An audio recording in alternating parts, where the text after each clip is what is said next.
आज की इस वीडियो का टॉपिक किसी भी स्टार्टर के अंदर हम इंडिकेटर लैंप कैसे लगाते हैं वो हम जानेंगे। तो दोस्तों सब स्टार्टर के अंदर इंडिकेटर लैंप की जो वायरिंग होती है वो बिल्कुल सेम होती है। जैसे भी आपको यहाँ पे मैंने बना रखा है, ये ऑन का इंडिकेशन लैंप है, ये ऑफ का इंडिकेशन लैंप है और ये ट्रिप होने पर इंडिकेशन लैंप चलना चाहिए। तो दोस्तों मैं कैसे बनाऊंगा, मैं सबसे पहले आपको एक सिंपल ड्राइंग बता दूंगा। ड्राइंग का मतलब दोस्तों मैं एक एक करके आपको वायरिंग बताऊंगा कि आखिर किस वायर को आपको कैसे जोड़ना है। ठीक है, मैं आपको वायरिंग बताऊंगा किस वायर को कैसे जोड़ना है। फिर दोस्तों मैं आपको प्रैक्टिकल तरीके से भी समझाऊंगा कि आखिर क्या वायर किस तरीके से काम कर रहा है। तो दोस्तों पहले मैं आपको कंट्रोल वायरिंग समझा देता हूँ। दोस्तों देखो, वायरिंग हमेशा दो तरह की होती है, एक होती है पावर वायरिंग और एक होती है हमारी कंट्रोल वायरिंग। तो दोस्तों जो ट्रिप की जो वायरिंग जो होगी, जो ट्रिप का जो इंडिकेशन लगता है वो हमेशा कंट्रोल वायरिंग के अंदर लगते हैं।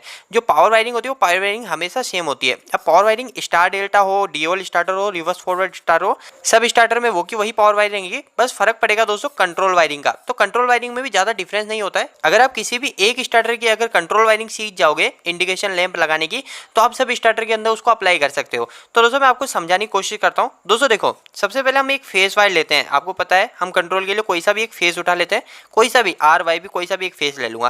ठीक है, उस फेस को मैं उठाऊंगा और सबसे पहले दोस्तों मैं लगा दूंगा हमारे एक ओवरलोड रिले में। ओवरलोड रिले, ओवरलोड रिले आपने देखी होगी कुछ इस तरीके की होती है दोस्तों। ओवरलोड रिले कुछ इस तरीके की होती है जिसमें यहाँ पे लिखा होता है 2 एनसी होते हैं और फिर बाद में इधर 2 एनओ होते हैं। ठीक है, तो दोस्तों यहाँ पे हम जो वायर डालेंगे, ये वायर जो हम डालेंगे ये एक एनसी में डालेंगे, फिर दूसरा वायर जो होगा वो वापस से एनसी से निकलेगा। तो मैं यहाँ लिख देता हूँ, ये है दोस्तों मेरी ओ एल आर, जिसका है दोस्तों हमारा एनसी कॉन्टैक्ट। ठीक है, ये क्लियर।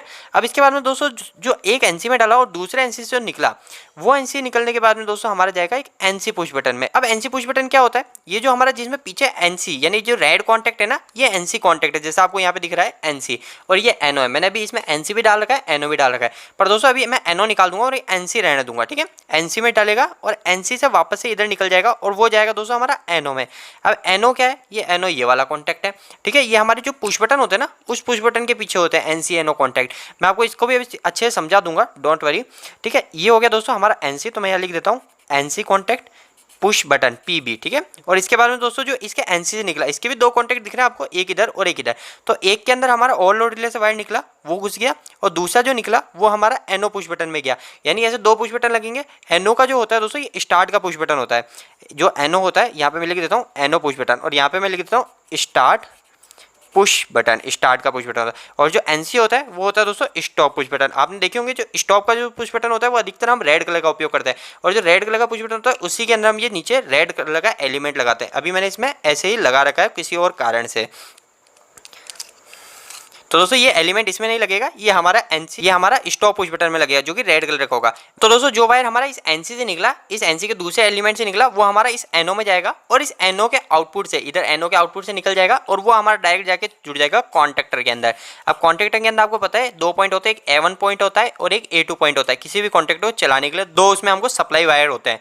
तो अगर ये कॉन्टैक्टर हमारा 220 वोल्टेज का है तो हमको क्या करना है, इधर से तो फेस आ गया, इधर हमको न्यूट्रल देना है। अगर 440 वोल्टेज का है तो हमको इधर भी फेस दे देना है। ठीक है, अब दोस्तों इसके अलावा हमारे जो इंडिकेशन लैंप है, ये इंडिकेशन लैंप के भी हमें वोल्टेज देखना है। अगर ये 220 वोल्टेज के तो तीनों के इसके अंदर हमको न्यूट्रल डायरेक्ट दे देना है। ठीक है, न्यूट्रल इस तीनों में मैंने डायरेक्ट दे दिया और ये न्यूट्रल भी मैंने इधर कॉमन कर दिया, तो मेरा सबके अंदर न्यूट्रल हो गया। ठीक है, अब दोस्तों अब मेरा ये तो हमारा कॉन्टैक्टर चलने लग जाएगा, हमारा मोटर स्टार्ट हो जाएगी। अब दोस्तों मेरे को इनकी वायरिंग करनी है। इनकी वायरिंग में इसके अंदर कैसे ऐड करूंगा वो आप समझ लीजिए।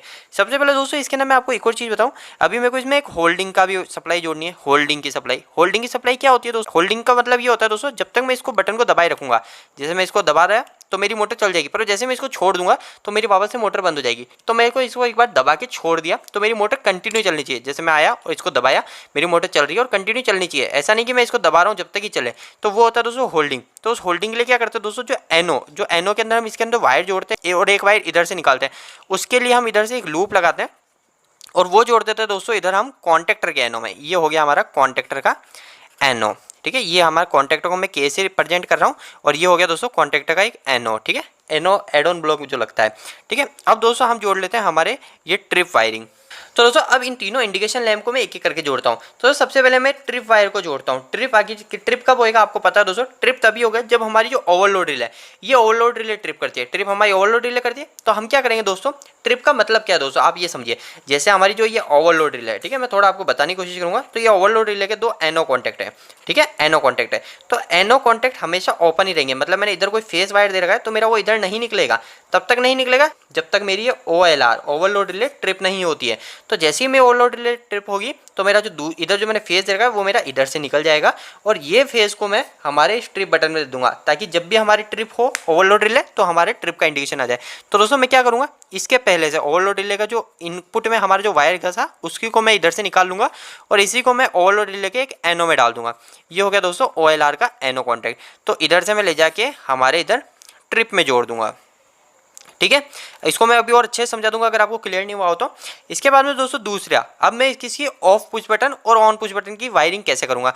तो दोस्तों इसके लिए देखो बहुत ही सिंपल है। मेरे जो स्टार्टर की जो होल्डिंग है उस होल्डिंग के लिए जो वायर लाया उसी वायर को मैं एक सीधा ले लूंगा और इसके अंदर मैं जोड़ दूंगा दोस्तों एक एनो कॉन्टैक्ट में डाल दूंगा, ठीक है। मैं एनो कॉन्टैक्ट दो लगाऊंगा, एक तो हो जाएगा होल्डिंग के लिए और एक एनो कॉन्टैक्ट जो लगेगा ना दोस्तों ऑन इंडिकेशन लैम्प के लिए लगेगा। वो कैसे लगेगा वो भी मैं भी आपको बता रहा हूँ। और एक लग जाएगा दोस्तों NC लगेगा, वो NC लगेगा हमारा ऑफ इंडिकेशन लैम्प के लिए। अब दोस्तों कैसे काम करेगा देखिए। तो दोस्तों अगर आप थोड़े कंफ्यूज हो रहे हो तो मैं अब आपको इसको सिंपल भाषा में हर चीज़ समझाता हूँ कि कौन सा वायर कैसे जुड़ रहा है, ताकि आपका सारा डाउट क्लियर हो जाएगा, ठीक है।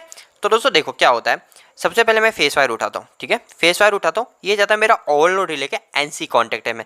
अब NC कॉन्टैक्ट का काम यह होता है दोस्तों, यानी NC कॉन्टैक्ट का मतलब हमेशा ऐसा होता है जैसे NC है तो दो कॉन्टैक्ट होंगे, NO है तो हमेशा NO के भी दो कॉन्टैक्ट होंगे, ठीक है। तो NC का काम ये होता है दोस्तों, ये कंटिन्यू भिड़ा हुआ रहता है। अगर मैंने सप्लाई इधर दे रखी ना तो वो मेरी सप्लाई इधर कंटिन्यू मिलती रहेगी, तब तक नहीं मिलती रहेगी जब तक मैं या तो इसको आके दबाता नहीं हूँ या फिर ये ट्रिप नहीं होती है।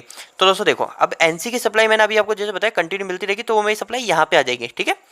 और सप्लाई यहाँ आने के बाद में यहाँ पे मैंने वापस एक NC पुश बटन लगा दिया, एक NC पुश बटन लगा दिया। तो NC का काम क्या होगा, जब तक मैं इसको दबाऊंगा नहीं, इस पुश बटन को जब तक मैं आके दबाऊंगा नहीं तब तक मेरी सप्लाई यहाँ से भी निकलती रहेगी और मेरा आ जाएगी NO पुश बटन में, इस NO पुश बटन में आ जाएगी, ठीक है। इस NO में इधर घुसेगी और इधर से जो निकलेगी दूसरी साइड जो निकलेगी वो मैं जोड़ दूंगा दोस्तों मेरे कॉन्टेक्टर में, ठीक है। अब जैसे ही मेरी सप्लाई, मेरी मोटर ज़्यादा करंट नहीं ले रही, ये भी ट्रिप नहीं है, तो मेरी सप्लाई यहाँ से इधर मिल जाएगी, इधर से इधर मिल जाएगी, ये पुश बटन से भी, इस पुश बटन से भी दूसरी साइड मिल जाएगी और इस पुश बटन में आके रुक जाएगी। और जैसे ही मैं इसको दबाऊंगा दोस्तों तो मेरा क्या होगा, कॉन्टेक्टर में हमारा फेस चला जाएगा और मेरा कॉन्टेक्टर ऑन हो जाएगा, ठीक है, मोटर चल जाएगी।